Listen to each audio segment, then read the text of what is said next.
Welcome back. In this video, we are going to see one of the important feature and very interesting topic called method overriding. So we have seen overriding in C++ perspective. Now we are going to see how this overriding takes place in Java. So normally overriding happens when the superclass and subclass have method with same signature. So when I say the signature, I mean the method name, the number of parameters, the type, and their name, everything is same. Let me repeat.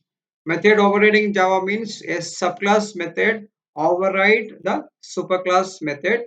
So this happens when the superclass and subclass have got the same method with same signature.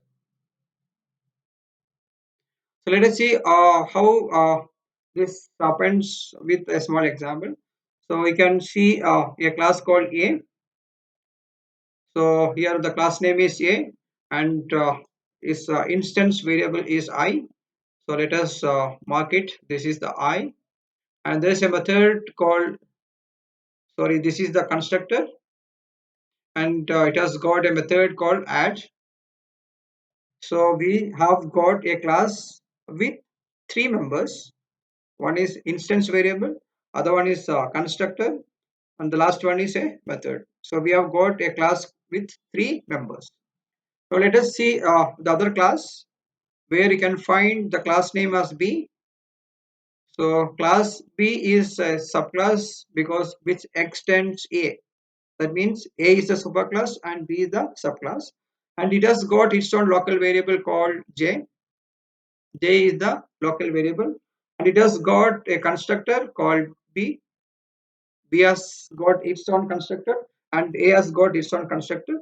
And look at the next thing where it has got a method which has got the same signature as A. Look at this. So this is what the add method. And look at add. This is same as the add method in superclass. Now when I write my main method, so I've written the main method.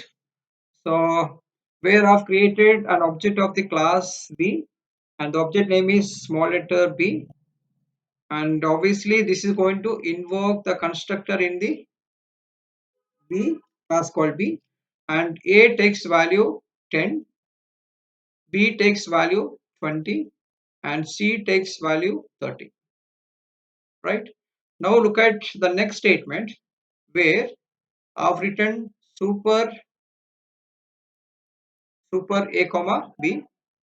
Before this this is 20. Fine. Now look at the next statement where super A comma B. So what happened? This is going to call the constructor in the superclass. Where is superclass constructor? This. Where again there are two variables A and B, but this A and B is different from this A and B, where A takes value 10 and B takes value 20. So we are going to find the I. So I is going to be sum of A and B. The sum of A and B is going to be 30. This is what my I. So let me write. This is I. Yeah, this is I value. So it will go back to this. Then we have J. What is J? So J is a local variable in the class called B, where I'm going to find sum of A, B, and C.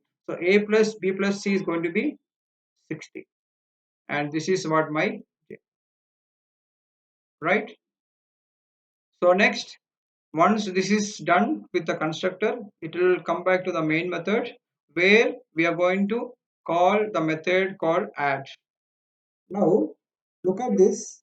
Both the subclass and superclass have got the same method. What is the method? Add. So your system will always go to the subclass, and in this case what happened, the method in the subclass, I'm talking about add method in the subclass, which is going to hide, which is going to override the method in the superclass.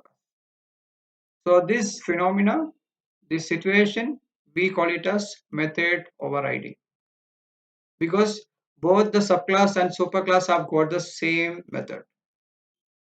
See, b dot add, so it has to invoke the method in the subclass, which will never invoke the method in the superclass. This will not be done. So where the method in the subclass overrides the method in the superclass. If you are very specific about calling the method in the superclass, you can make use of the keyword called super. So super is going to call the method in the superclass. So which is going to call this method again, and which is going to give you the sum of a and b.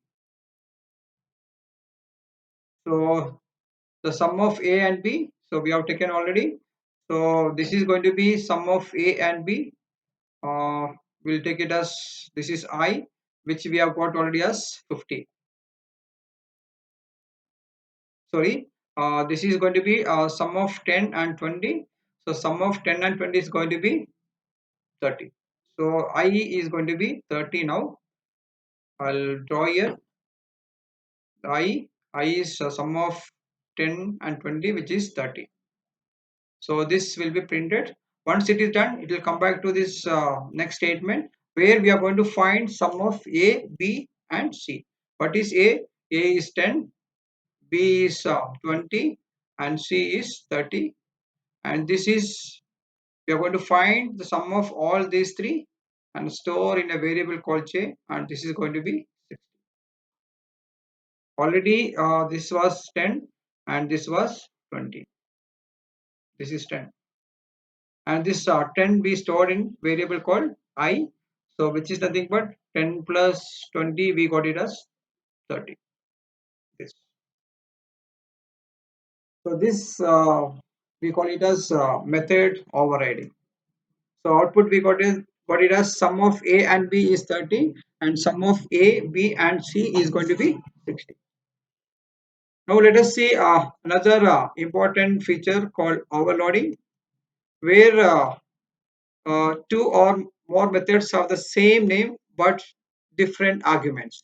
In this case, we are not very specific about the number of arguments. We are not very specific about their signature. The arguments may be or has to be different, right? So they may vary in their type, they may vary the number or everything. Let us see a small example. So we have got a class. So we have got a class called method overloading. So where you can find a method called add, which is going to find the sum of a and b, and there is another method called add, which is going to find sum of two floating point numbers, and there is another add method which is going to find sum of one integer and two double value. So let me make it clear. The first class has got add method with different parameters. First case two integers, next two float, and third case we are going to find sum of one integer and two double. So this is what the main class, and we have created an object of the class known as mobj, and we call this method in the superclass add. Initially we call the method with two integer values, which is going to search the method in the superclass where it is going to find sum of two integers. Obviously this is going to call the first method where it is going to find the sum of a and b, and which is going to be sum of a and b is going to be 110. And if you look at the second case where we are going to find sum of, we are going to pass two floating point value, and value is going to be 3.5 and 2.5, which is going to find out these two numbers, sum of these two numbers. And look at the next case. This is object and this is a method, and where I'm going to pass three parameters. One is integer, second is double, and third is also double, where this is going to find out these three numbers. And when I see the output, I'll be getting the first output as 110, where this is going to be the sum of two integers. This is sum of two floating point number, and this is sum of one integer and two double values. So we have got the same method with different parameters, and this is known as method overloading.